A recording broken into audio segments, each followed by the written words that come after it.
Hello friends, मैं advocate Vinod Sharma अपने channel कानून और आम आदमी में आपका एक बार फिर स्वागत करता हूं।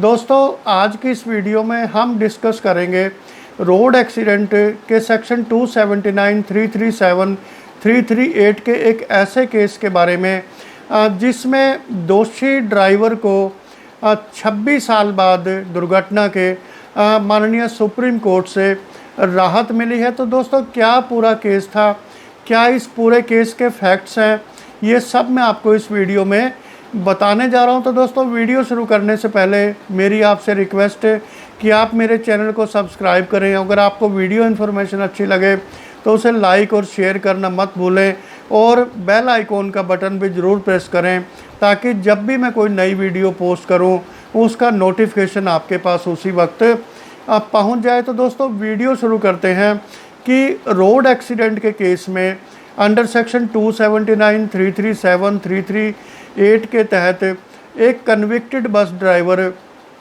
घटना के 26 साल बाद सुप्रीम कोर्ट से राहत लेने में सफल होते हैं। तो मैं आपको पूरा केस बताता हूं। इसमें दोस्तों, ये criminal appeal number 536 of 2021 case का टाइटल है Surendran versus sub inspector of police.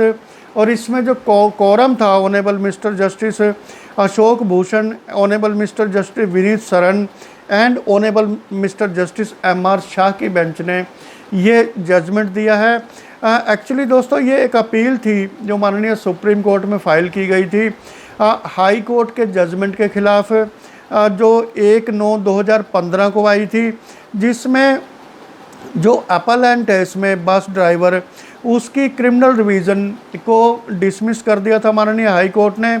और उसमें जो कन्विक्शन किया गया था ट्रायल कोर्ट के द्वारा बस ड्राइवर का अंडर सेक्शन 279, 337 एंड 338 के तहत उसको अपहोल्ड किया, जिसके डिसमिसल के बाद अपलेंट ने माननीय सुप्रीम कोर्ट में ये पिटीशन फाइल की गई थी। तो दोस्तों, इसमें जो केस का फैक्ट है, जो दुर्घटना है, मतलब कब हुई थी कि अपलेंट जो एक बस ड्राइवर है वो अपनी बस चला रहा था, लेकिन 16/2/1995 यानी कि 16 फरवरी 1995 में उसकी बस का एक्सीडेंट हो जाता है और जिसमें एक कार ड्राइवर इंजर्ड हो जाता है। यानी कि उसकी बस किसी कार में टकराती है और उस कार का जो ड्राइवर है वो इसमें ग्रीवियसली इंजर हो जाता है। उसके बाद ये केस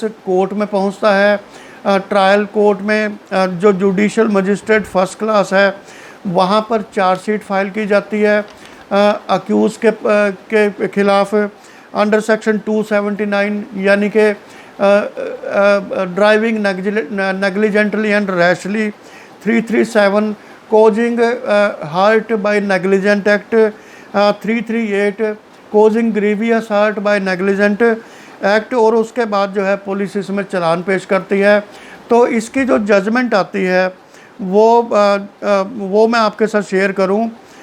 इसकी जजमेंट 28 अप्रैल 1999 को आती है, और यानी कि जो दुर्घटना हुई थी उसके 4 साल के बाद इसकी जजमेंट आई। JMIC ने इसकी जजमेंट दी, जिसमें आरोपी को 6 महीने की कैद यानी कि इम्प्रिजनमेंट की सज़ा सुनाई गई अंडर सेक्शन 279 और 338 में, और इसके साथ 500 रुपये का फ़ाइन लगाया गया। और जबकि जो 337 की धारा थी उसमें केवल फ़ाइन लगाया गया ₹500 का।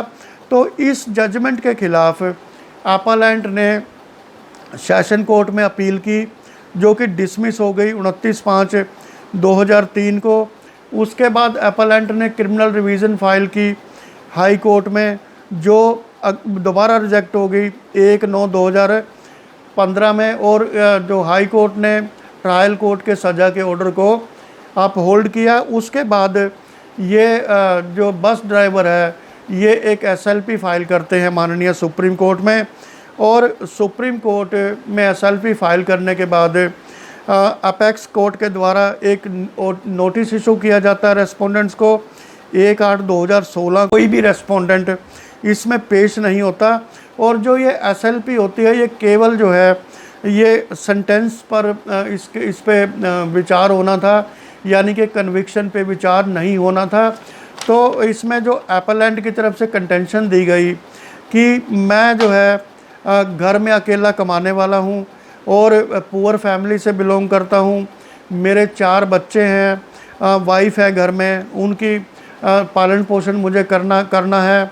और if appellant is sent to jail after more than 26 years, और सड़क दुर्घटना होने के बाद के 26 साल बाद अगर एपेलेंट को 6 महीने की सज़ा जेल में काटनी पड़े तो ही विल सफ़र इररेपरेबल लॉस, तो उसको जो है बहुत भारी नुकसान होगा। तो माननीय सुप्रीम कोर्ट ने इसमें जो ऑब्जर्वेशंस दी है कि incident took place more than 26 years ago, कि ये घटना जो है 26 साल पहले हुई है, 26 साल पुरानी घटना है।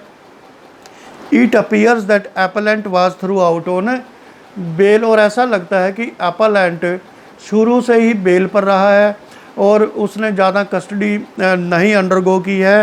And we don't find any error in conviction recorded by trial court. और माननीय सुप्रीम कोर्ट ने कहा कि हमें कोई इसमें गलती नज़र नहीं आती कि जो ट्रायल कोर्ट ने सज़ा का जो आदेश दिया है वो बिल्कुल सही है, लीगल है, उसमें कोई इलीगलिटी नहीं है। इसलिए माननीय सुप्रीम कोर्ट ने कन्विक्शन को अफर्म किया, 6 महीने जो कन्विक्टेड घोषित किया था वो उसको अफर्म किया। However looking to the facts and circumstances of the present case, और मौजूदा केस के फैक्ट्स एंड सर्कमस्टेंसेस को देखते हुए, specially the fact that 26 years have elapsed, ख़ास तौर पे ये चीज़ कि दुर्घटना होने के बाद 26 साल का लंबा अरसा निकल चुका है, we are incline to substitute the sentence of 6 month into fine. इसलिए हम 6 महीने की जो जेल की सज़ा है उसको सब्सटीट्यूट करके फ़ाइन में बदलना चाहते हैं। और माननीय सुप्रीम कोर्ट ने इन ऑब्जर्वेशंस के साथ 6 महीने की सज़ा अंडर सेक्शन 279, 338 को सब्सटीट्यूट करते हुए हर एक धारा में, यानी कि दोनों धारा में 1,000 रुपये का फ़ाइन लगा दिया और सज़ा को जो है सब्सटीट्यूट कर दिया। जबकि जो 500 रुपये का जो फ़ाइन है अंडर सेक्शन 337 के तहत जो लगाया गया था उसको माननीय सुप्रीम कोर्ट ने मेंटेन रखा, यानी कि उसको अपहोल्ड किया, उसमें कोई दखल अंदाजी नहीं की। तो दोस्तों ये जो है 6 महीने की सज़ा के बदले हज़ार रुपये का फ़ाइन बस ड्राइवर पर लगाया गया और उसको आदेश दिया गया कि ये फ़ाइन 1 महीने के अंदर अंदर ट्रायल कोर्ट में जमा करें। इसलिए ये अपील जो है पार्टली माननीय सुप्रीम कोर्ट ने अलाउ की। तो दोस्तों इसमें जो मेन चीज़ है, मेन पॉइंट है कि कई बार पैटी जो ऑफेंसेस होते हैं जिनमें 2 साल तक की सज़ा होती है वो भी कई बार लंबे खींचते हैं और सुप्रीम कोर्ट तक पहुंचते हैं, और इसमें जो है 26 साल का लंबा अरसा इस केस में निकल गया। तो दोस्तों आज की वीडियो में इतना ही, मिलता हूँ एक नई वीडियो के साथ, तब तक धन्यवाद।